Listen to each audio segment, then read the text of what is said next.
nainganyo din kasi parang yung nangyari, naalagaan kami ng ilang taon. Naalagaan yung relationship. Tapos Nag-gain na kung yung kailan, trust ninyo. oo, kung kailan buo na yung trust mo, kaya nagbigay ka ng bigger amount, dun niya pala itatakbo. Yung pala tactic niya. Grabe, no?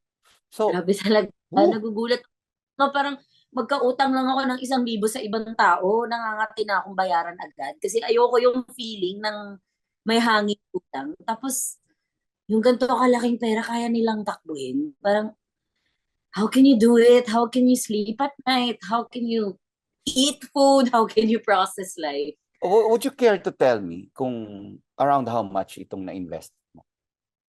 Ako, personally, kasi yung amount na nirelease namin, all together na kami doon.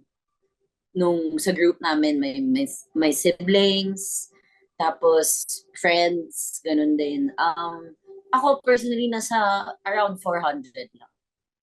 400,000. Yes.